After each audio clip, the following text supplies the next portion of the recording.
My love, it's been another wild year, and I honestly had expected us to be in very different circumstances this Christmas than last year. It's been another year of testing, wondering, budgeting for those freaking supplements, charting, peeing on sticks, crying, and starting all over.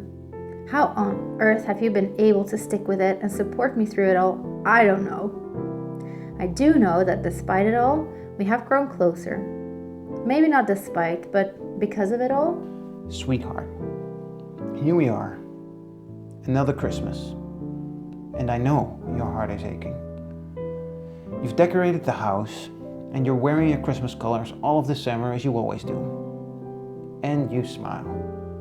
But I know you are trying for me, for us, even for yourself. But that your heart aches. Still no baby. Not in your belly, not in our arms. I know you've seen me so upset at times that you suggested we'd stop with all the treatments and charting and programs and just let it happen. I'm sorry I yelled at you when you said that. I do actually understand you feel pretty helpless and are just coming up with solutions that you think might help me or us. It hurts me too, love. Not just to see you hurt, but I need you to know that I too want that baby here. It may not always seem that way because, well, I confess, I don't always do the things you ask me to do. And I don't talk about it that much. And sometimes I'm acting silly or making less of it, but really, it's because I feel helpless. It makes me sad to see you sad, and there's nothing I can do about it. Generally speaking, I'm sorry for the emotional roller coaster and for all the blog posts and videos I've sent and all the supplements I put on your breakfast plate. You are such a sweetheart for indulging me in most of it. I don't usually say it, but you're also right when sometimes you tell me no.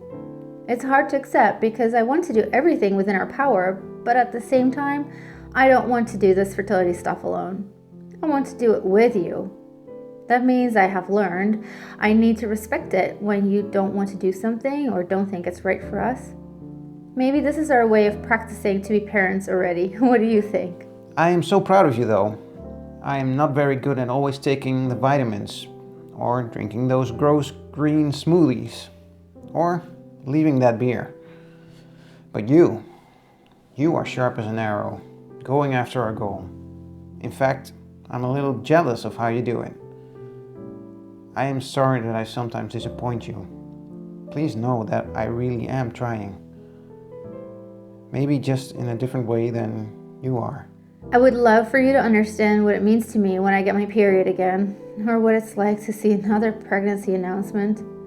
However, I've come to the conclusion that you may never understand and that it's really okay.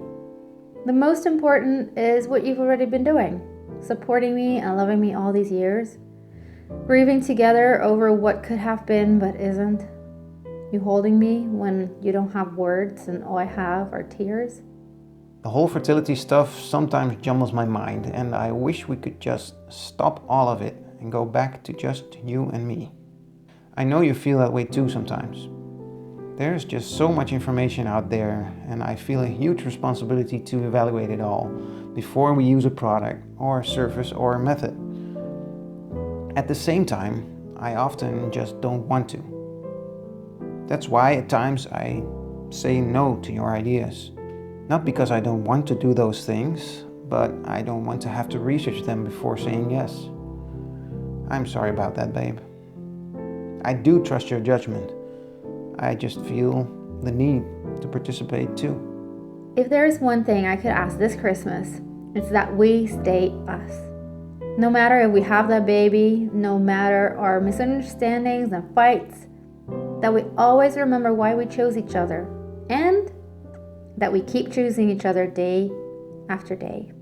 I do actually enjoy having learned about charting. It's convenient too that I now know when you are in your 2-week wait, or when you are close to your fertile window.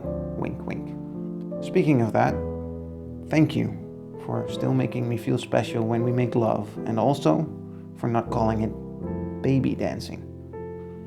You are still the sexiest, most beautiful thing I married, inside and outside the bedroom. Please know, babe, that even when we continue to try and hope for that little one, that if it never happens, it takes nothing away from my love for you.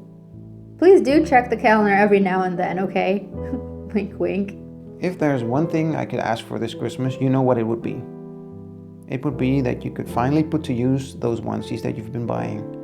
Yes, those that I've been complaining about, on why on earth you would already be spending money on those. Seriously though, it's the one thing I would wish. That I could give you what you truly want. But I can't. So all I can do is give you what I do have. My support, my love, and my bad jokes. I am so lucky to have you. With all my love, yours. I love you, babe.